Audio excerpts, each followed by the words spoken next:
Chapter 3, The Voice in the Fog. The night was thicker than ink, and the fog clung to the cliffs like an old ghost refusing to leave. Emma tightened her coat, her flashlight slicing a trembling beam through the mist. The air was cold, heavy, and strangely silent, as if the world itself was holding its breath. Below the cliffs, the sea groaned and thundered against the rocks, its voice distant yet unrelenting. She could barely make out the faint outline of the old lighthouse through the haze. It had been dark for years, abandoned after the mysterious disappearance of its last keeper, Samuel Price. But last night, for the first time in decades, someone, or something, had lit it again. Emma had seen the light flicker from her bedroom window, a pulse of pale gold shining through the storm, and she couldn't stop thinking about it ever since. She wasn't supposed to be here, wandering the coast at midnight, but curiosity had a way of whispering louder than fear. Her boots sank into the damp earth as she made her way toward the cliffs, the fog swirling around her like breath from an unseen beast. A faint metallic glimmer caught her eye. She crouched down and brushed aside the wet grass, revealing a broken shard of glass, curved and thick. It looked old, part of a larger lens, maybe from the lighthouse itself. The moment her fingers touched it, a low hum filled the air. It wasn't loud, but deep, like a vibration inside her chest, not around it. She froze, holding her breath. The sound seemed to come from the fog itself. Then came the whisper. At first, it was almost inaudible, just a sigh carried by the wind, but then it formed words, soft, trembling, almost human. "Help me." Emma's heart lurched. The voice was close, too close. She turned the flashlight toward the sound, but the beam vanished into the dense fog as though swallowed whole. "Who's there?" she called, her voice breaking slightly. No reply, only the rhythmic crash of the waves below. She took a step forward, her pulse racing. The whisper came again, clearer now, this time behind her. "Please, help me." Emma spun around. Nothing. The mist was so thick she could barely see her own hands. Her breathing grew uneven, clouds of vapor trembling in the cold. "Okay," she muttered under her breath. "It's just the wind. Just the wind." But she didn't believe it. The voice had been too clear, too desperate to be an illusion. A shadow flickered in the fog. It moved slow, almost deliberate, gliding without sound. Emma lifted the flashlight again, its beam trembling. "Who's there?" The fog seemed to pulse. A shape began to emerge, a tall figure, wrapped in the haze. No face visible. For a second, she thought she saw eyes, pale, glowing faintly like distant stars. Then, just as suddenly, it was gone. Emma stumbled back, her heart hammering. The shard of glass slipped from her hand and landed softly in the grass. When she picked it up again, it was warm. She looked toward the direction of the lighthouse, through the fog. She could just make out a dim golden glow near its summit, steady, unwavering. The light was on again. Meanwhile, in the town below, Henry sat in his cluttered study. His desk littered with books, maps, and the tattered diary he had found inside the lighthouse keeper's cabin. Rain tapped against the window, and the lamplight flickered over his face as he turned the fragile pages. Most of the diary entries were mundane, notes about the tides, the oil levels, the routine of a lonely man keeping the sea at bay. But near the end, the handwriting grew shaky, the words frantic. "The fog is alive. It speaks when the light goes out. The voice calls to me. But it's not human." Henry leaned back in his chair, rubbing his temples. He had spent years researching Grayford's forgotten history, but nothing prepared him for the chill that these words carried. He flipped another page. A date caught his eye, October 29th. That was tomorrow. The final entry. The ink was darker, smeared as if written in haste. "The sea is not what it seems. If the light goes dark again, we're all lost." A loud creak startled him. He looked up sharply. The door to his study was half open, though he was certain he had closed it. "Hello?" he called. No one answered. only the sound of the rain. Harder now. He stood, walked to the door, and shut it. The wind howled outside, rattling the window panes. When he turned back, the diary lay open, on a page he hadn't turned to. There, scrawled across it in messy, wet ink, was a single line: "Do not go to the lighthouse tonight, Henry Frouse." He stared at the words. His breath caught in his throat. The ink was still fresh. Outside. Emma stood at the edge of the cliff, her gaze fixed on the glowing light above. The wind was rising now, tugging at her hair and coat. She could hear the waves crashing harder, as if the ocean itself was warning her away, but she couldn't stop. Something was pulling her forward, an unseen thread binding her to that old, cursed tower. She tightened her grip on the glass shard and took another step. "Help me," the voice whispered again. This time, it was clearer, sad, pleading, almost childlike. "Please." The light. Emma hesitated. Her throat went dry. "What do you want?" she asked. Barely above her whisper, the fog stirred, swirling faster now. The light must stay on. The words drifted away, lost in the wind. Then silence. Emma glanced back toward the town below, just faint lights in the distance. She felt utterly alone, wrapped in a living fog that seemed to breathe with her. Somewhere far off, a bell rang, one slow, mournful toll. She turned toward the lighthouse again. The glow was still there, steady and golden, calling her closer, and though every instinct told her to run, she began walking toward it. The fog was thicker now. It pressed against the lighthouse windows like a living thing, smothering the light that struggled to escape. Emma could barely see a few feet ahead as she stepped outside, the cold mist wrapping around her like a shroud. Henry followed, his lantern a trembling star in the sea of grey. The world felt smaller out here. Sounds were swallowed whole, footsteps muffled by the damp earth. Only the rhythmic crash of distant waves reminded them that the sea was still there, unseen but near. "Stay close," Henry muttered. Emma nodded, gripping her flashlight tighter. She felt the fog cling to her eyelashes, taste the salt in every breath. Something moved ahead, a flicker of motion, barely a shadow. "Did you see that?" she whispered. Henry turned, his face pale. "No. But I heard something." They both froze. From somewhere in the haze came a soft, distant hum, almost like a voice humming an old lullaby. The tune rose and fell gently, eerily, as though the fog itself were singing. Emma felt a chill crawl down her spine. It wasn't the wind, she could feel that it came from a human throat, but whose? Henry lifted the lantern higher, squinting into the mist. "Hello?" he called out, his voice echoing strangely. The humming stopped, silence stretched, then, a whisper. "Emma." Her heart skipped a beat. That voice, soft, familiar, but impossible. It was her mother's voice. She stumbled forward instinctively, her breath catching. "Mom?" she called. "Is that you?" Henry grabbed her arm.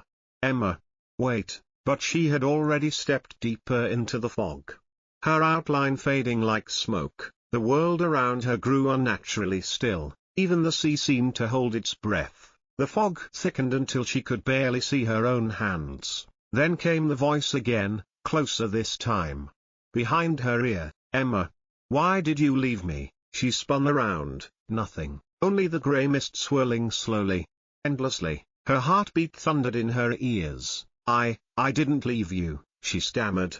"You're not." "This isn't real," the fog whispered back, softer now. Come back to me." She clutched the locket around her neck, the one her mother had given her before she died. It felt ice cold, pulsing faintly, as if alive. Henry's voice cut through the haze.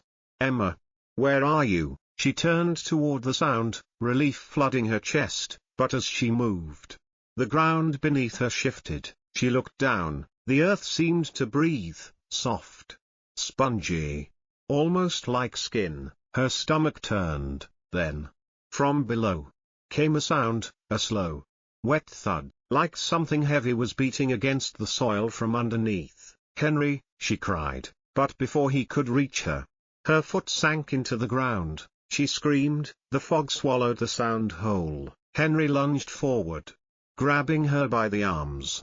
Pulling with all his strength, the earth resisted, sucking her down as if it wanted to keep her. With a final heave, he yanked her free, both of them falling back onto the cold grass. Emma gasped, trembling, her boots covered in black mud. "What the hell was that?" she whispered. Henry didn't answer. His lantern light flickered, and in that brief glow, they both saw it, a shape in the mist, tall, motionless, watching. It wasn't human. The fog curled around its outline, revealing only a suggestion of form, long arms, a head tilted unnaturally to one side. It seemed to breathe with the fog, fading in and out of existence. Henry slowly raised the lantern again. "Who's there?" No response. The shape tilted its head further, an almost curious gesture, then vanished as the light touched it. The fog swallowed the space it had been. Only silence remained. Emma clutched Henry's sleeve. "We need to go back," he nodded wordlessly. Helping her to her feet, they stumbled toward the lighthouse. The beam above now dim and uneven, cutting through the fog in weak pulses. Emma could feel the whisper still lingering in her ears. "Come back." When they reached the door, Henry turned to look behind them. Nothing but mist, but deep within that silence, a faint footstep echoed, slow, deliberate. He stepped inside quickly and bolted the door. For a moment, neither spoke. Then, from above, a creak, like footsteps moving in the lantern room. Henry frowned. "Did you leave the door open upstairs?" Emma shook her head slowly. "No one's up there." The sound came again, closer now, pacing, one slow step at a time. Emma's hand trembled as she reached for the flashlight. Henry moved toward the spiral staircase, the lantern shaking slightly. "Stay here," he said. She shook her head.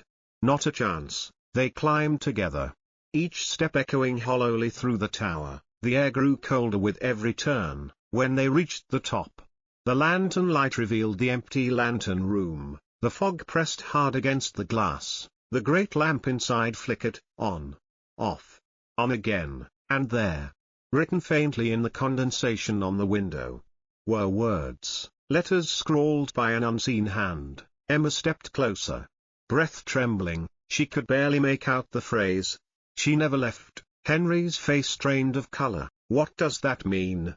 he whispered, but before Emma could answer, the fog outside shifted, and through it, just beyond the glass, a face appeared, pale, smiling, and it was her mother's. Emma screamed. The light went out. Darkness consumed the room. For a moment, Emma couldn't even tell if her eyes were open. Only the sound of her heartbeat filled the void, heavy, uneven, echoing inside her skull. Then came a faint scratching, not from outside, but from within the room. The sound moved along the walls, circling them, slow and deliberate. "Henry?" she whispered. No answer. Her hand fumbled through the darkness until it brushed against his arm. He was trembling. "Stay still," he murmured, his voice barely audible. He struck a match. Its tiny flame bursting to life with a hiss. The sudden light revealed their faces, pale, eyes wide, pupils dilated. The scratches stopped. The match burned low, the flicker dancing across the metal and glass of the lantern room. Emma stared at the window. The fog had thickened again, pressing so close that the glass seemed to breathe. And then, a faint handprint appeared on the inside of the window pane. She gasped. "It's inside." Henry turned, holding the match closer. But the light was too weak to reveal more than smudges and movement. The handprint slowly began to drag downward, leaving behind long streaks of condensation. "Who's there?" Henry shouted. His voice cracked, swallowed by the mist. Then, the whisper returned, but this time it wasn't soft. It was all around them, dozens of voices overlapping, whispering her name. "Emma, Emma, Emma." She clamped her hands over her ears. But it didn't help. The voices were inside her head. Henry grabbed the lantern, fumbling to relight it. The flame caught, flared, and for an instant, The room was filled with light, and in that instant, they saw them, figures, pale silhouettes standing in the fog outside the glass, men, women, children, faces blank, eyes hollow, dozens of them, unmoving, all facing the lighthouse. Emma's throat closed in terror. "They're watching us," she whispered. Henry's lantern flickered again. "We need to get downstairs, now." They stumbled down the spiral staircase. The air colder with every step, the whispers followed, echoing through the walls, seeping through the cracks. Emma could almost feel them brushing against her skin. When they reached the bottom, Henry bolted the door again and set the lantern on the table. The room looked different now, the shadows deeper, the air thicker. Emma noticed something on the floor, a faint, wet trail leading away from the door. It glistened in the lantern light, vanishing behind one of the old cabinets. "Do you see that?" she said. Henry nodded. Lifting the lantern higher, they approached slowly. The trail stopped at the baseboard. Henry knelt, brushing the wall with his hand, and felt a cold draft seeping through a thin gap. "There's something behind this," he said. He pushed against the cabinet.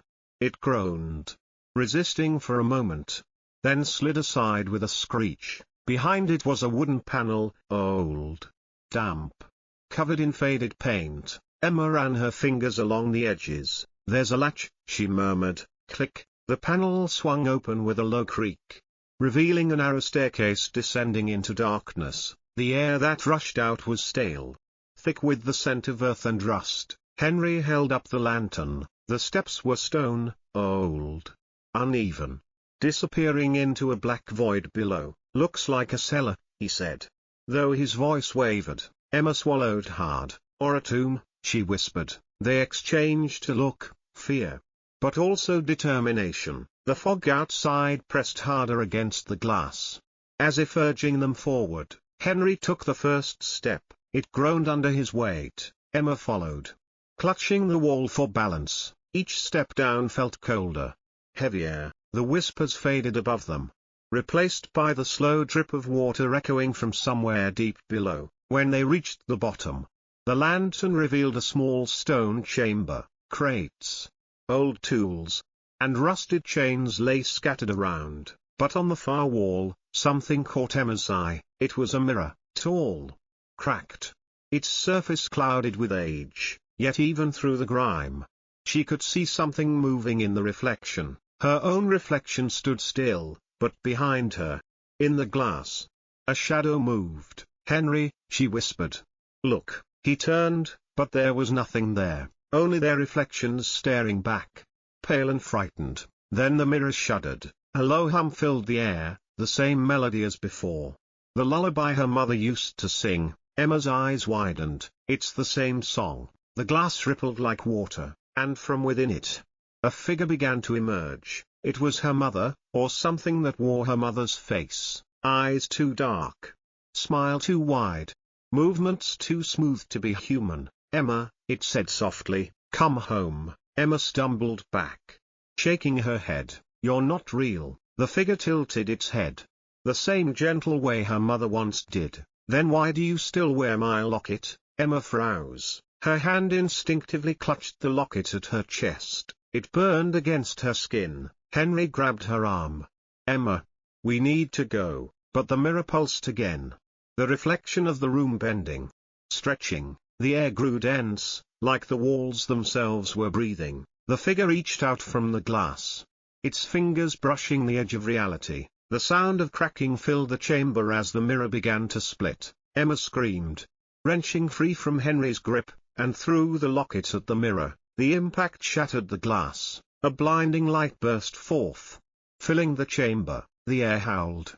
The fog surged down the stairs, and for a moment everything went white. When Emma opened her eyes, the mirror was gone. Only the frame remained, the stone wall behind it bare. Her locket lay on the floor, broken in half. Henry coughed, waving the lingering mist away. "What just happened?" Emma didn't answer. She stared at the wall where the mirror had been. There, faintly visible now that the glass was gone, was an outline, a door, carved directly into the stone, sealed tight.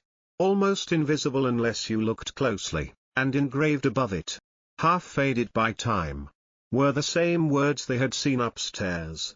She never left. The lantern flickered once more, then went out completely. Darkness reclaimed the chamber, and from behind the stone door, something moved, a slow, scraping sound, like fingers dragging across the inside of the wall. Emma's breath caught. Henry's voice was barely a whisper. "There's something in there." The sound stopped. Then, 3 quiet knocks. Knock, knock, knock. Emma took a trembling step back, her heart racing. The fog began to rise again, curling through the cracks of the stairs. "Henry," she said, barely breathing, "we need to leave." But even as they turned to run, a final voice echoed softly from behind the stone. "Don't go, Emma." It was her mother's voice, gentle, pleading, and then, silence. The fog swallowed the rest.